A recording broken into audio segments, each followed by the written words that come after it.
Poco tempo a disposizione oggi per i video, quindi trattiamo una questione non certo centrale, abbastanza marginale, ma che so che qualche dubbio lo pone a chi si trova nelle condizioni di dover acquistare o accoppiare amplificatori e casse, e quindi qual è la potenza giusta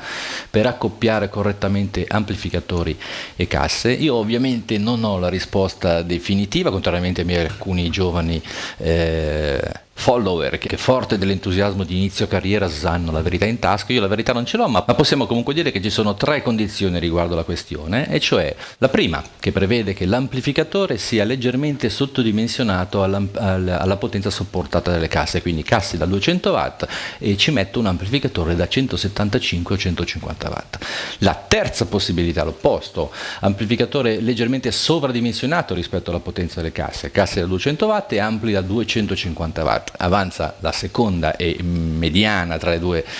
estreme, quindi amplificatore e casse della stessa potenza dichiarata. La questione è viziata da un peccato originale, cioè casse e amplificatori dichiarano i watt ormai veramente a caso, non c'è più nessuna regola, nessuno che controlla, quindi chiunque può scrivere qualsiasi cosa, e quindi è veramente difficile fare questi accoppiamenti quando i dati di partenza non sono assolutamente veritieri, ma tant'è che continuiamo con la nostra disamina e vediamo cosa dice la prima soluzione, quella dell'amplificatore sottodimensionato. Normalmente chi è il fautore di questa soluzione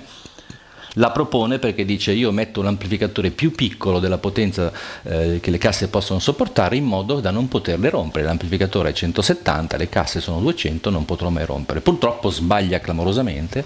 perché un amplificatore, quando è tirato per il collo fino al suo limite, i famosi 170 watt, o addirittura viene obbligato ad erogare più watt di quello che dichiara, cosa che succede spessissimo, ecco, in queste condizioni l'amplificatore tirerà fuori delle porcherie dai suoi morsetti. Quindi non solo la musica sarà distorta, non solo le onde che dovrebbero essere sinusoidali saranno squadrate, ma addirittura verranno emesse correnti continue che romperanno immediatamente i diffusori di qualunque potenza siano, anche se fossero elevatissimi. Quindi non sottodimensioniamo l'amplificatore rispetto alla potenza delle casse.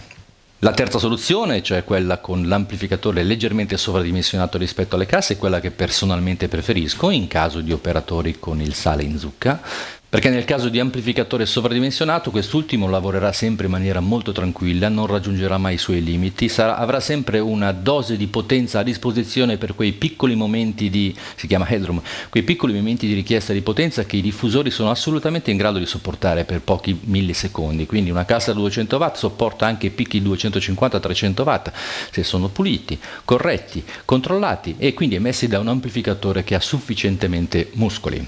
La terza soluzione è quella della tranquillità. Chi non vuole sottodimensionare o sovradimensionare, che fa? Sceglie un amplificatore della potenza esattamente uguale a quella dichiarata dalle casse ed è nel giusto per forza di cose. Quindi la scelta dell'accoppiamento potenza casse amplificatore ha molto a che fare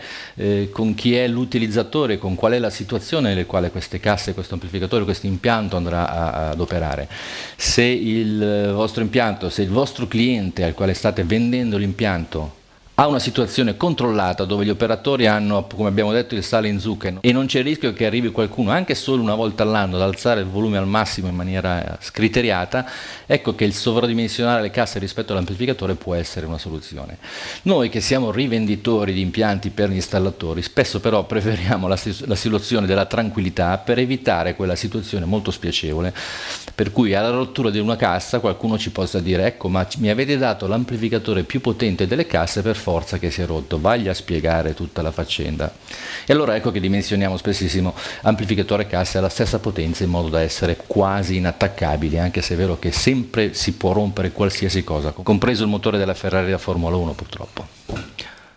Allora, se pensavate di avere una risposta definitiva e scolpita nel marmo rispetto alla questione potenza amplificatore casse, mi spiace di avervi deluso, ma troverete in compenso tante altre notizie magari più importanti di questo sul nostro canale YouTube che si chiama Il Microfono, al quale vi invito ad iscrivervi e a schiacciare la campanellina per essere aggiornati, dove appunto troverete molte altre risorse riguardo il mondo dell'audio professionale e, perché no, anche amatoriale. A presto!